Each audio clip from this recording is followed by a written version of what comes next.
Welcome to Envision Chase the Race 2016, live from the Iowa Caucus. My name is Q, and I'll be with you as we follow our high school journalists who are reporting live from the field with a perspective that will amplify the voice of youth in America. We'll be bringing you 6 live events from the presidential race starting tonight in Iowa, then heading to Houston for the Republican debate, to Cleveland for Super Tuesday, then on to the Democratic debate, and finally in July to the Republican and Democratic National Conventions. Each event brought to you live from a pair of high school journalists. Speaking of live, let's go now to Michaela and Charles in Iowa to get the lowdown on what's up at the caucus.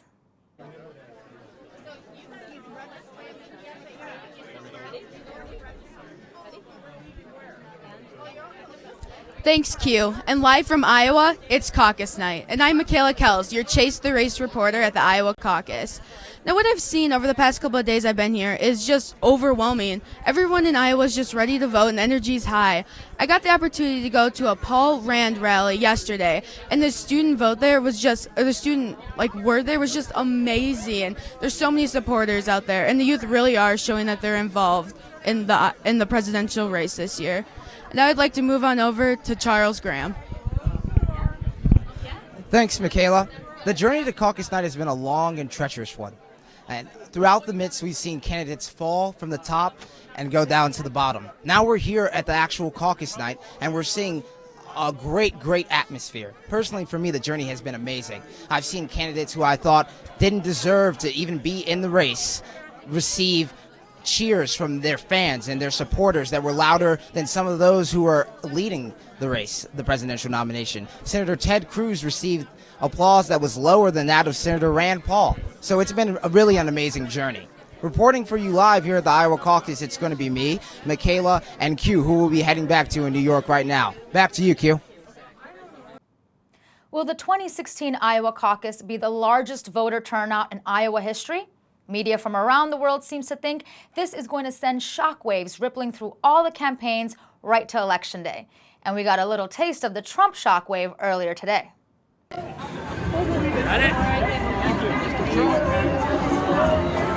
Can I get a selfie? I'm a high schooler. Mr. Trump. Mr. Trump. So the Trump event was.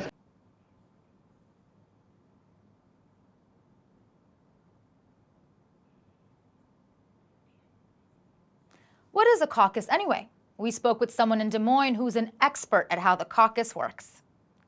This is Charles Graham here in Des Moines, Iowa on Caucus Day. Can you tell me what your name is and a little bit about what your occupation is? Yeah, my name is Sam Law. I'm the communications director for the Iowa Democratic Party. So can you tell me what the process is prior to the Iowa Caucus? Yeah, so we're going to have 1,681 precinct caucuses across the state. So it's almost a year of preparations for that. Finding locations, recruiting volunteers, making sure we're all ready for tonight. So what do you think why is the Iowa Caucus important?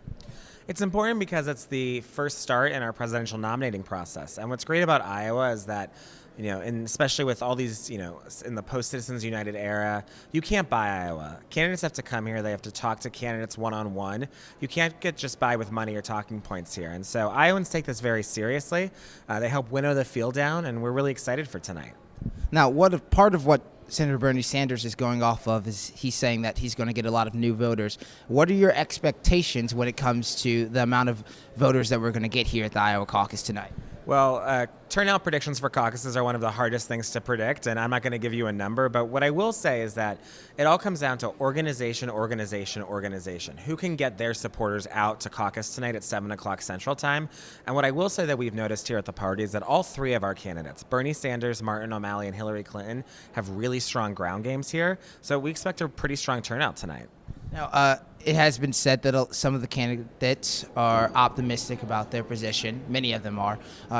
have you seen most candidates here in Iowa campaigning for themselves, or do you see some of them maybe moving on to New Hampshire or other caucuses? I can say on the Democratic side, our candidates have been here, and they've been here not just recently, but for a long time. They have really taken Iowa seriously. They've all put great infrastructure for their campaigns on the grounds. They've been traveling all over the state, and they've been talking to people one-on-one. So on the Democratic side, I think they have all taken Iowa very seriously. They're all here right now. We're really excited for tonight. So what's the atmosphere like amongst people that have voted in the Iowa caucus and amongst the city of Des Moines and the state of Iowa? People are really excited. You know, this is something that is so unique to Iowa. We're first in the nation. And when you're at an actual caucus site, it's democracy in action. You have people, it's very, on our side, the Democratic side, it's engaging, it's interactive. You're having conversations with your fellow neighbors about the future of the country. And it's just an amazing experience. Now, part of what Senator Bernie Sanders, for instance, is trying to do is get a lot of youth out to the caucus and the election. He's constantly telling people to caucus. What do you think is important? Why do you think it's important for youth to caucus and to be involved in politics? It's incredibly important for young people to caucus. You know, this is your chance for your voice to be heard. There are so many issues out there that the next president of the United States will deal with that affect young people, whether it's issues like college affordability or the state of the economy, healthcare, climate change. These are all issues young people care about. And the best way to start having your voice heard on these issues is to come out and caucus tonight. What's the process after the Iowa caucus? What takes place after that? Yeah, so I mean, caucuses are incredible party-building activities. You know, we have so many people turn out, and these are the people that we're going to now go to and be like, okay, caucuses are over. We're going to unite behind our eventual nominee, and then we need to turn Iowa blue up and down the ballot come November.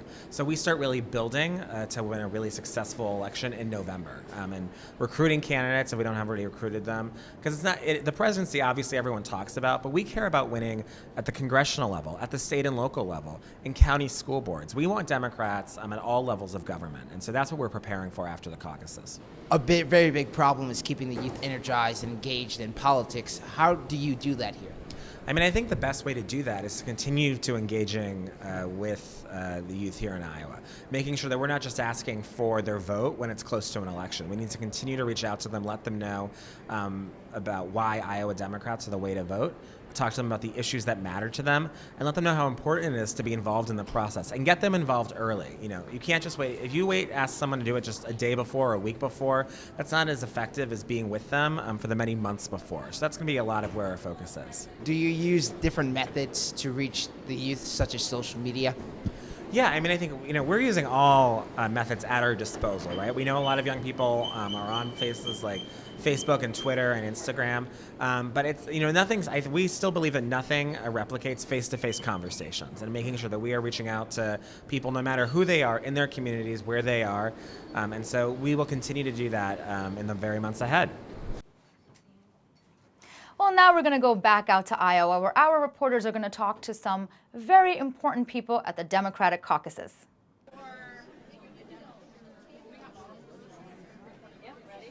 I'm ready. Thanks, Q. I'm here at the Iowa caucus with two Democrats that are here ready to caucus. So can you tell me what your names are and why you came out here to caucus tonight? Hi, I'm Samantha. I'm Mandy, and I think this is both of our first caucus, and we're like, well, we live in Iowa, and we most recently just moved to Des Moines, and it's a pretty big scene here, the political scene, so we thought we should come check it out. How old are each of you? 22. We're both 22. So have you ever voted before? We both voted probably in the national elections, but we've never caucused before. So why do you think it's important for young people such as yourselves to caucus? I think it's important to get your voice out there, and really, there's a saying that you can't really complain about who's elected if you don't get your voice out there and put a say in it, and it's just really important to support the process, or else what's the point? Yeah, I mean, I agree. I also think that, like, there's a lot you can learn from caucusing and just being a part of the experience, and it's a good experience, and I think it's something that every young person should at least see if they have the opportunity. Now, the two of you are Democrats, so do you mind telling me who you plan on caucusing for? Or is that a secret? Well, it is a secret, but I guess we can let you in on the scoop. Thank you. I feel excited to be a part of the group. So. Well, I plan on voting or caucusing for Bernie. I think that's the way I'm going to be swayed too, but I'm interested to see kind of the feel in the room tonight and just hear everyone's opinions. So this is your first caucus, but I'm pretty sure you're aware of kind of how it works. Can you tell me sort of how the process for the Democratic caucus works? We know that Republicans have a secret ballot, but what's going to be happening once you choose which side you're going to be on? So there's going to be some discussions going on, and after we get in our little groups that we have, and if anyone has less than, I believe it's 15%, then you have to either persuade people to come over to your side, or you have to go over to another side. Or you can leave. You can also leave. You can also do that. And do you think that there's a high likelihood that you'll be persuaded to maybe move over to the Secretary Hillary Clinton side or the Governor O'Malley side? There's a possibility. You never know what's going to happen in that room. Yeah, I would say, I mean, they're both up there in my mind, so I'm interested to see like what else comes out of this discussion, where we might be swayed. Just a couple more questions. So what about Senator Bernie Sanders appeals to you, and what do you think of, how does he appeal to the younger generation? That's a good question. I don't know. I feel like he's got a good vibe going, and no, I mean, there's definitely more than that. He's got some really good stances on some strong issues, and I think he's got the right idea to make some really good changes for the better for just the general population, which I think is what we need. Yeah, I like the idea of democratic socialism a lot. I know that gets a lot of negative connotation, but I think it could be a good way to go. One last question. If Senator Bernie Sanders was not going to win, okay, another candidate that people compare Bernie Sanders to is Donald Trump. Now, do you see yourselves voting for someone like a Donald Trump who has tried to appeal to a younger generation, such as Senator Bernie Sanders, or do you think you'll stay on more the Democratic side? No, I don't think I'll vote for Donald Trump. No? No. I mean, Bernie Sanders is just as old, so I mean, I don't know. He is. He's not as tan, though, so. I think the comparison is that they're both a little bit more on the, what's the word? Not radical, but they're kind of more. Yeah, they're a little more out there, and I think people like it. They're shaking it up a bit. But you don't like the shaking that Trump is baking. You don't like that. No, not his shaking, no. Not his shaking, no. Well, there you have it. Those are the Democrats here at the Iowa caucus. Back to you, Q. Well, you've probably never heard of the Coffee Bean Caucus, but Michaela and Charles bring us the skinny from that famous coffee shop.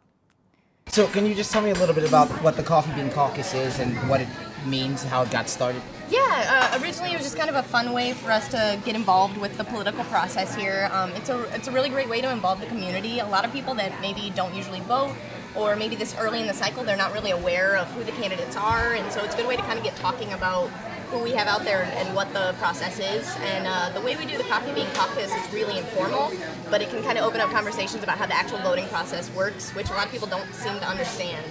Some of them don't even, they're kind of hesitant, like, can I vote? Am I okay to do this? And it's like, yeah, just like the actual voting process, just get involved. Just do it. Take a bean and cast your vote. So what, in your knowledge, what's the probability that the people that win here actually win in the Iowa caucus or win in the actual election? Is it accurate? I know it's youth, but personally, I don't know what our historical records are. Honestly, I'm the way the delegates work. Iowa City is a really liberal town, and some of those liberal votes tend to be concentrated here, and it's not very predictive of what the rural vote is going to look like and how the actual spread of delegates is going to come out in the end. So I'm hopeful, but I'm not really sure how it's actually going to predict the results. I think we'll see tomorrow. All right. Well, I completely understand that. One last question. Yeah. Have you cast your vote for the Coffee Bean Caucus? I absolutely have. I'm very invested in the integrity of the voting process, so I was sure to only do it once, despite being here nearly every day. But I am an avid Bernie Sanders supporter, and I'm really pulling for him tomorrow. All right, Team Bernie, I like that. Are you engaged at all with the Iowa caucus? Do you and your friends enjoy that kind of stuff? Personally, I will admit this is my first caucus. I'm on the younger side of things, so this is my first time really getting involved with the caucus this early in the cycle. But I'm really invested this time around, to the point where I quiz everybody. Hey, what's your precinct? Where are you going Monday night? You know when to be there, right? You got to be there by 7. They're gonna lock you out. Yeah. And everybody who sees me with the Bernie sticker, they're like, hey, you know your precinct. And it's kind of been, we're making sure that everybody knows where they're going, what time to be there, and how this works, because a lot of them are youth that this is their first time caucusing and they don't really know what to expect. Right. How old are you? I'm 22. Okay. So I think last time around I was old enough to vote and didn't realize that that made me eligible to caucus. I realize that now, and I wish I had known, but I do now, and now I'm just trying to spread the information to other youth who might not know how the process works. That's a very beneficial thing, making sure that everyone really knows Yeah, how it the really caucus is. works and how the election works. Honestly, my campaign right now is to let college students know if you're from a rural hometown, go home to caucus. Your vote is going to mean so much more in your small hometown than it is in a liberal concentrated area. Well, there you have it. That's the Coffee Bean Caucus here in Iowa. How exciting it is to hear from those people who are at the caucus right now. Well, earlier today, our reporters caught up with a major player in the media business from Time magazine. Charles Graham here in Des Moines, Iowa. Can you tell me what your name is and what your occupation is? Hi, I'm Phil Elliott. I'm a Washington correspondent for Time magazine. So we've heard a lot of talk about how this Iowa caucus is special, how Iowa is a special caucus in itself, and you've been around the scene. Can you tell me a little bit about what you know about that? Sure, the Iowa caucuses are just magical events because these are very self-selecting, very informed individuals who come out in the dead of winter, although the weather might not suggest it, and talk to their neighbors about why they're supporting one candidate over another.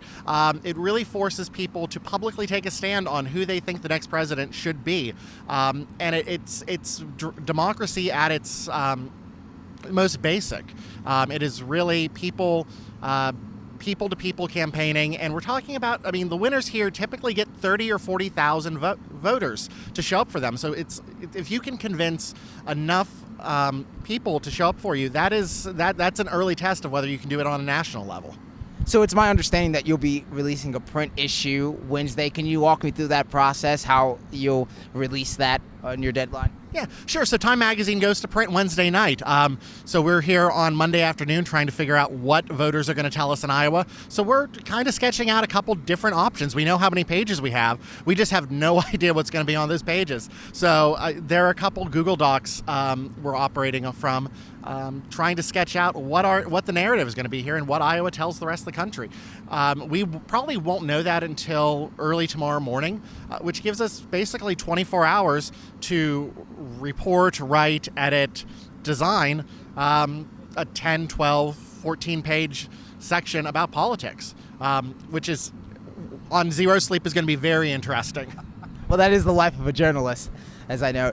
So one of the big stories in this election is the youth vote and new voters. So what do you think about that? Do you think that it's important for youth to be knowledgeable about politics?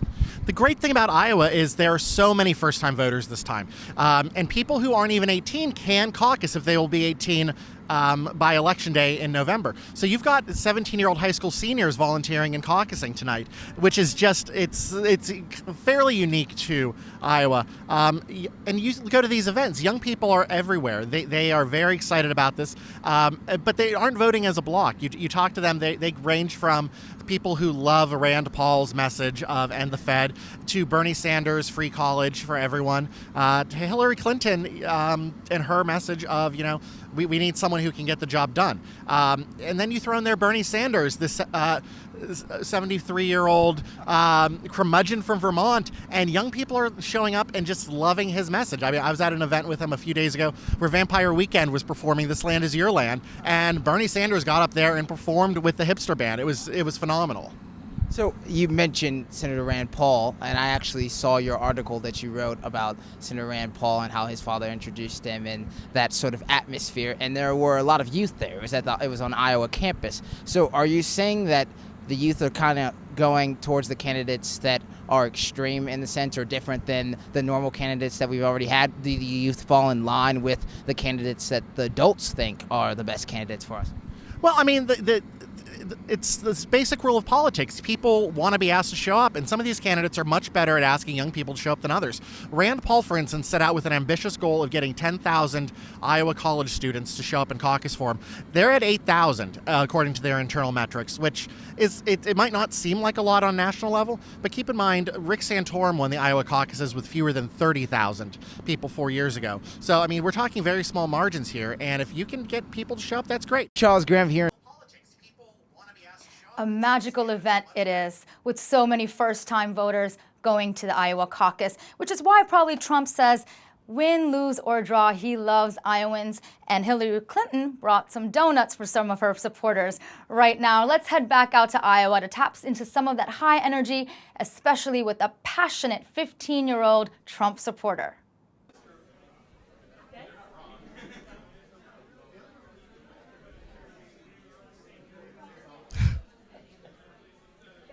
Thanks, Q. And now we're here with a Trump supporter at the Iowa caucus. So who are you and what are you basically doing here? I'm Stanley Lucas. I'm from Minnesota, and I came down with my grandpa to support Trump at the caucus. So can you tell us what really happens at the Republican caucuses? Mostly making the Republican nomination based on the votes of the Iowa residents here. And yeah, that's about it. Do you know any more detail of what happens and how the whole process works? There's it's much like the general election. There's ballots, and you get to vote for a candidate, and yeah. What are some issues that are really huge to you that make you lean towards Donald Trump as president? Really into the anti-gun control, foreign policy especially, and yeah. In the future, do you see yourself coming to the Iowa caucuses and being a voice for the youth to come and just try to get more participation at the caucuses? Yes, definitely. All right, thank you. Okay, and now we're going to head in to see what's happening at the Republican side of the Iowa caucus.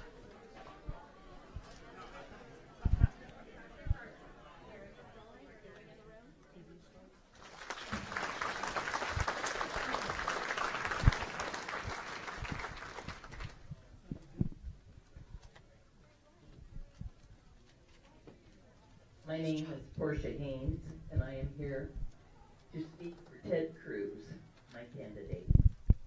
For part of this, I'm probably going to sit, or else I would be standing on my head picking up papers the whole night, okay? The most important thing that we can all consider tonight is not what the candidates say to us when they're campaigning. They promise us everything from free education. Peggy Jackson is the president-elect for the National Council for Social Studies, and she's going to talk about how vital the election process is to you and your community. Good evening. This is Peggy Jackson. I'm the president-elect of the National Council for Social Studies, and I'm also a civic educator. Tonight, I want to talk to you about the importance of civic education and how important it is that it must be taught. Students need to know the United States Constitution, and they can learn it at any age. Students need to know the importance of an independent judiciary, and they need to know the separation of powers, the executive, the Congress, and the Supreme Court. We elect a president who is not omnipotent, but one that can be checked through our system of checks and balances. Students need to know their individual rights and how to stand on them. And sometimes they yell, it's my right to do that. But it always has a consequence. Students need to know the rule of law. No one is above the law. And students need to understand the efficacy or the importance of voting. And they also need to know the power of a participatory democracy. Students need to be taught civic education as they learn that their ideas are important. Programs like We the People from the Center for Civic Ed in California and iCivics are useful to teachers for embedding the power and the tenets of the United States Constitution. Students need to be taught how to think and not what to think. Tonight, here in Iowa, we have begun the process of electing our next president. Students of any age can learn the process and be better prepared when they cast their own first vote for president at age 18. This is only the beginning. Tuesday, November 8th, we will elect our next president, and the importance of this amazing process needs to be taught. It must be taught. The inauguration of the new president will be January the 22nd, 2017, and that itself needs to be etched in the minds of our students as well. I've told this story often to students and colleagues, but I think it's important today. While walking with my grandson on January the 20th, 2001, after the Bush-Gore election had finally been decided, when he was only 2, I remember him telling a neighbor what we had just seen on TV. This is Inauguration Day. We have a new president. Today in Iowa, this process has begun again. Thank you and good evening. The U.S. Constitution is so important, and the right to bear arms is a major issue that impacts all the presidential candidates.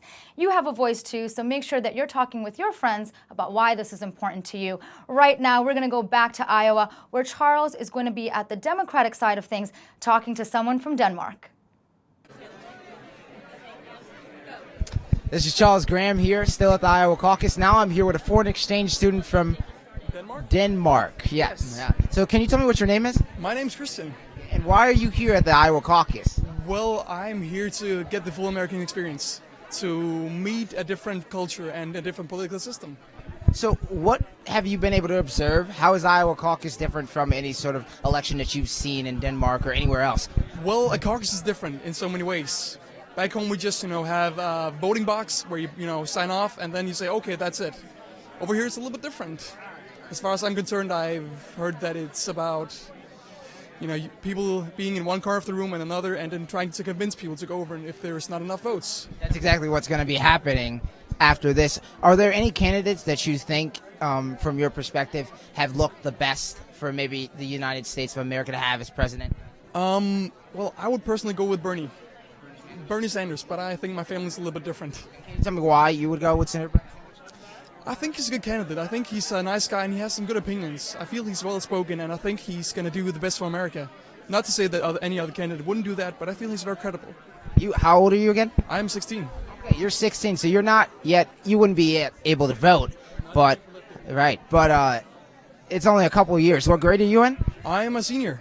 You're a senior in high school, so they do it a little differently over there in Denmark because I'm 17 and I shouldn't even be a senior myself. So, okay, I see that. Well, I'm really happy that, have you enjoyed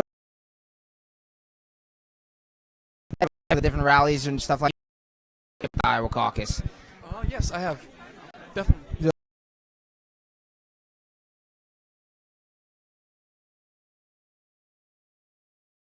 Surrounded by Dr. Ben Carson's security detail when you were with him. That's what happened to me. Oh, okay. Well, I was not.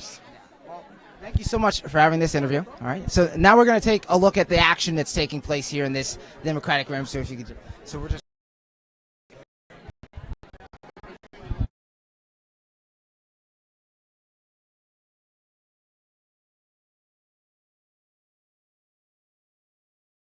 Caucus. Well, he doesn't have to look too far at Chase the Race with us.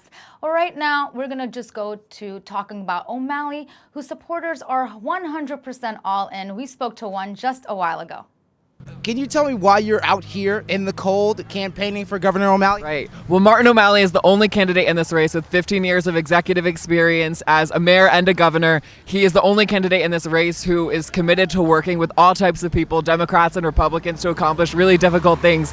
And the only thing bolder than his proposals are his record of action. He has such a strong record of getting things done in Maryland and working with Democrats and Republicans to do so. And I think that what we need is a candidate who's really committed to working with all different types of people, and Martin O'Malley is. Now how old are you? 21. Okay, so can you tell me what Martin O'Malley, how he appeals to you? They would say that Senator Bernie Sanders is very appealing to the youth. What makes Martin O'Malley different? I agree. Senator Sanders is appealing to the youth, but Martin O'Malley has the record of action. Senator Sanders has all of these promises, and that's awesome. But Martin O'Malley, I mean, his promises are clearly not empty because his record of action really supports his promises. He did so much.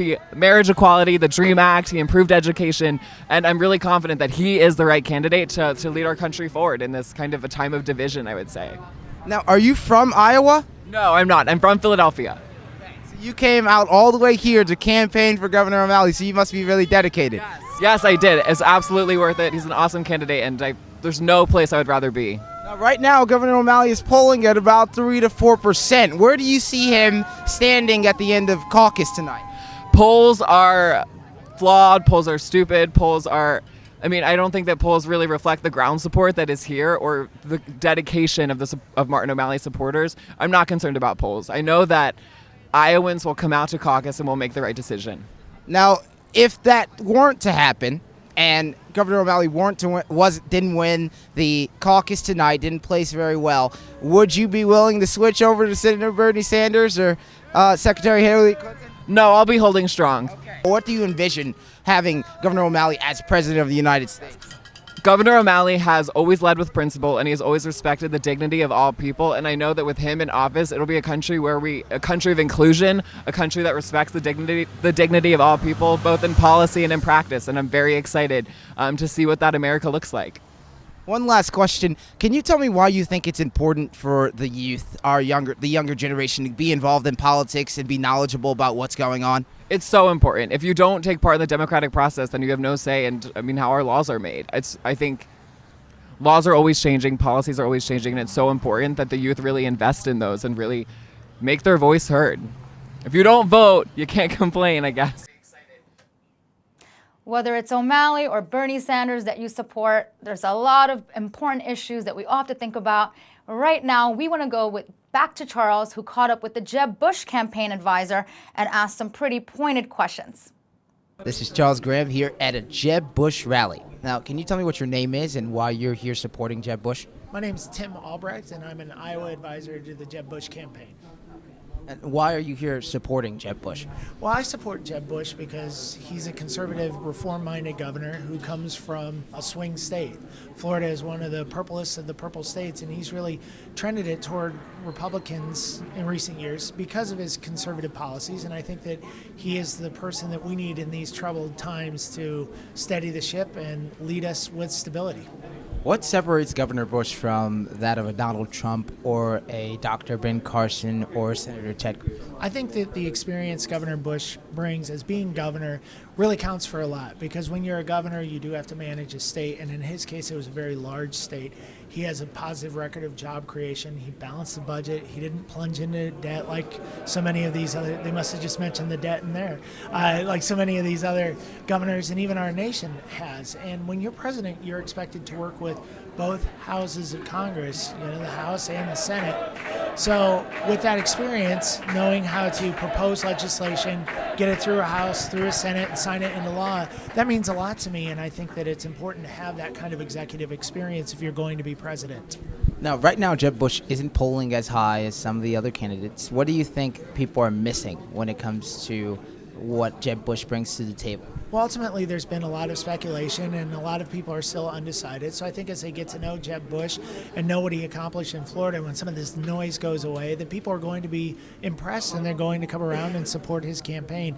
It doesn't begin or end tonight. It's a long, long process, and it's one that we're equipped to take on for the long term. Now, one of the big stories in today's campaign is new voters, youth voters, and people that have never voted before. How do you think he plays a role in that? Do you think that he appeals to enough new voters as sort of like Donald Trump or Senator Bernie Sanders? We're excited with the level of enthusiasm we see among young voters. I was one myself 20 years ago, in fact. I was a caucus volunteer, and I got up and stood in front of my caucus and spoke on behalf of a candidate. So I think that Jeb Bush has that same appeal, and we're seeing a lot of young conservatives gravitate around him because they understand that he's a steady, serious leader that we need for our times. Despite poll numbers, the actual first sort of mock election takes place today at the Iowa caucus. How do you feel that Governor Jeb Bush will place in in the Iowa caucus? We're excited with the level of support that we've been able to garner across the state. He had his best debate performance on Thursday night and then capped that off with a multi-city tour from border to border. And we're excited with the amount of support that we've been garnering throughout all these communities in Iowa, signing them up. There's still time. We're still going to be working right up until 7 o'clock tonight to turn out every single last supporter. So we're excited about that, and we have a lot of excitement going on from border to border, coast to coast, as they say. A couple more questions. Now, you mentioned that you were very excited about the youth appeal and the youth turnout. Can you tell me why it might be important to have a younger generation that is knowledgeable about politics? And Sure. Well, it's important for young people to get involved in politics right now because you're going to be the future, and young people are the ones who are going to shape this country. So you want to make sure that as young people start out, you have a full description of all of the issues and the views that are out there. And I think it's important for young people to get involved, get engaged, learn about the candidates, and learn about the issues, because ultimately, when guys like me are old, guys like you are going to be running this country. So I want to make sure that you guys are informed and involved, and that's why I'm excited to personally make an appeal and a pitch to the young people of America to get involved in this process. Okay, one last question. Sure. So you said that you support Jeb Bush, and you said that he will make a great president. Can you tell me what you picture with Jeb Bush in office? What do you see? What problems do you see him solving? What problems do you think are a little bit more long-term that might take a little longer than just a couple of years of Jeb Bush turning this country around? Well, I think one of the important things, and one of the things that young people would be interested is entitlement reform. Social Security, Medicaid, Medicare. It's really eating up a sizable share of the budget, and he's taking a thoughtful approach. And that's a tough position to take, but if these programs are going to be around, you need a long-term solution rather than the Band-Aids that just keep kicking the can down the road into the future. I also think that he's serious about enacting tax reform, and I think that that's something that you will see him do once he's in the Oval Office. And finally, he's committed to keeping us safe, and he has Medal of Honor winners, many of whom have traveled with him today. People in the military who understand that we need a strong commander-in-chief, and that's what he's going to bring to the Oval Office.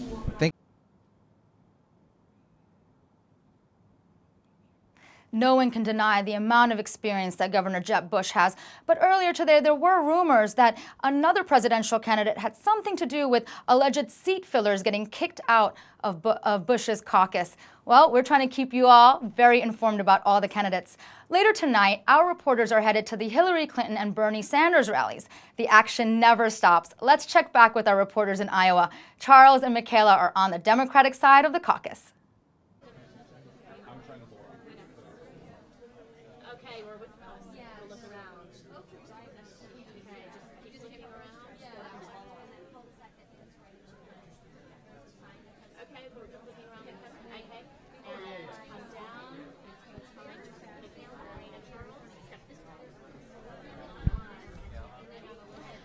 Thanks, Q. I'm really excited to see what the result will be of the Iowa caucus. My last thing I'd like to say is I'd like to give a shout out to my hometown, Medford, Wisconsin. Without the support of my community, I wouldn't be here today. So finally, I'm Michaela Kells. And I'm Charles Graham from Ann Arbor, Michigan. I do not know who's going to win, but all I know is that it's one more candidate that won't be nearly as good as when I run for president in 2044. Thank you, Q.